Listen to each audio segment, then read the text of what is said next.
પાછળ કારણ શું છે તે તો તપાસ બાદ જ સામે આવશે, પરંતુ હવે વાત કરીશું લોક દરબારની। આ એક એવી વ્યવસ્થા છે જ્યાં અરજદાર જાતે આવી પોતાને થઈ રહેલી પરેશાની કે રજૂઆત બાદ પણ આવતી મુશ્કેલી અંગે વાત મૂકી શકે છે। આવો જ એક કાર્યક્રમ મોરબીમાં યોજાયો, જ્યાં રેન્જ આઈજી અને ધારાસભ્યો હાજર રહ્યા। જો કે અહીં વાત એવી ઘટના એવી બની કે લોકોએ પોલીસ અને ધારાસભ્યોનો જ ઉધડો લઈ લીધો। થાલા વચનો આપનારા નેતાઓ સામે બળાપો ઠાલવવામાં આવ્યો અને વ્યાજખોરોથી પરેશાન લોકોએ પોલીસ કશું જ નથી કરતી તેવો પોલીસ સમક્ષ જ આક્ષેપ લગાવ્યો।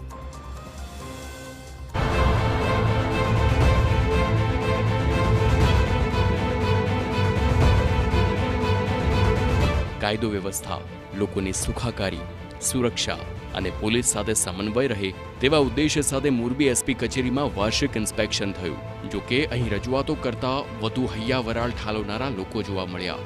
આ લોકોમાં ગુસ્સો હતો, ક્રોધ હતો, આક્રોશ હતો।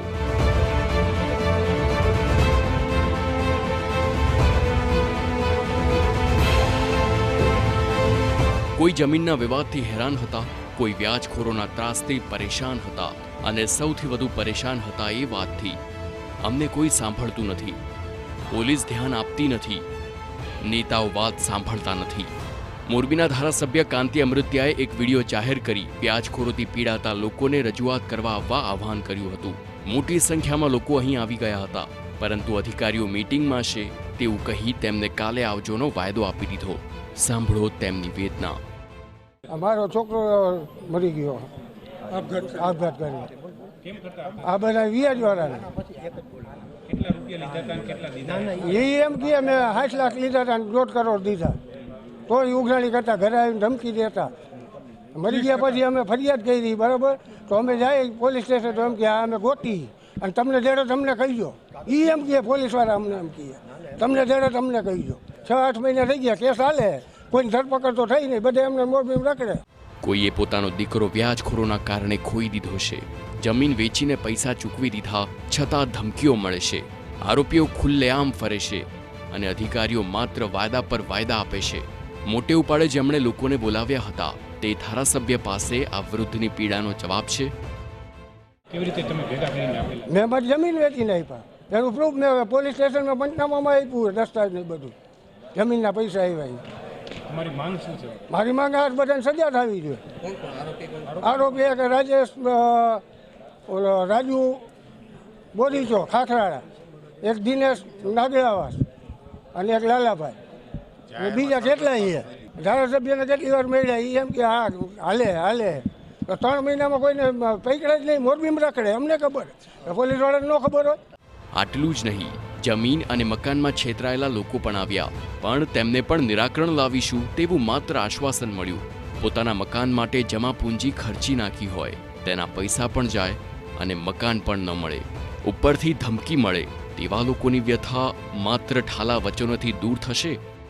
અમે 45 લાખ રૂપિયા ભાઈને ચૂકવેલા હતા, પણ બીજી અન્ય વ્યક્તિ એની સામેલ થઈને અને એ ભાઈ પાસેથી રાજેશભાઈ થોપણભાઈ સનિયારા પાસેથી ફ્લેટ લઈ ગયા અને અમે એ ભાઈ કે તમે અહીંયા આવતા નહીં, અમે છતાં પૈસા આટલા દીધેલા છતાં કોઈ જાતનો કોઈ સાહેબનો બધી અભિપ્રાય કર્યો, કોઈ સાહેબે કાંઈ ફરિયાદ લીધેલી છે પણ કોઈ જાતનો નિકાલ આવતો નથી। એ વ્યક્તિ એમ કે દઈ દઈશું, પણ બીજા વ્યક્તિ આવીને એ ફ્લેટનો કબજો કરી લીધો છે કે તમે અહીંથી કાંઈ નથી તમારું।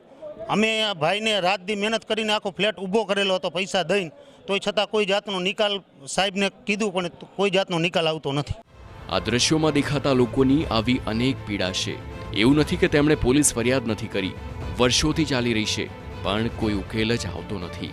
એવું પણ નથી કે તેમણે નેતાઓને રજૂઆત નથી કરી, અઢળક વખત કરી છે, પરંતુ તેમને ખાતરી થાય તેવા શબ્દો મળતા નથી। ફરી ધારાસભ્યોએ તેમને આવા જ શબ્દો કહ્યા, પરંતુ તેનું પરિણામ ક્યારે મળશે તે સવાલ છે। 35માંથી લગભગ 80% જે આજથી 4 વર્ષ પહેલાં 5 વર્ષ પહેલાં કેસમાં હાલતા હોય ને 10 કેસ એવા હતા કે વ્યાજવાળાના, 5 કેસ જમીનવાળાના, અમુક કોર્ટમાં કેસ હાલતા હતા, એ જૂના બધાય કોર્ટમાં હાલતા હોય એ સિવાયના જે કેસ અમારા પાસે રજૂઆત આવી છે, એ રજૂઆતમાં જેટલી અત્યારે જે આવી છે એને બરાબર એને ન્યાય મળશે એવી અમે ખાતરી આપી છે। મોરબીની જનતાને વિનંતી કરી છે કે ક્યાંય પણ આવા વ્યાજખોરોમાં સંડોવાયેલા હો તો પોલીસ સ્ટેશનમાં જઈ અરજી કરજો, અરજી ન સાંભળે તો અમને કહેજો, અને અરજીનું નિરાકરણ ન થાય તો અમારે ધ્યાને મૂકજો, અમે તમારી સાથે છીએ. તમામને ન્યાય મળશે તેવો ચવાયેલો જવાબ મળ્યો છે આ લોકોને. આ શબ્દોનું કેટલું વજન પડશે તે કોઈ જાણતું નથી. માત્ર નેતા જ નહીં, પોલીસ પણ મદદ કરીશું તેવી બાંયધરી આપી હાથ અદ્ધર કરતી જોવા મળી છે.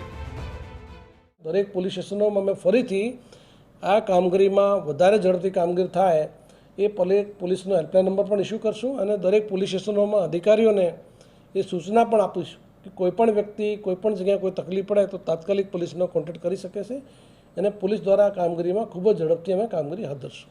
અહીં સૌથી મોટી પીડા સૌની એક સમાન હતી.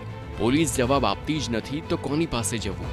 રેન્જ આઈજીએ ખાતરી આપી છે કે તમામ પોલીસ મથકોને આવું ન થાય તેની તકેદારી રાખવા આદેશ કરી દેવાશે.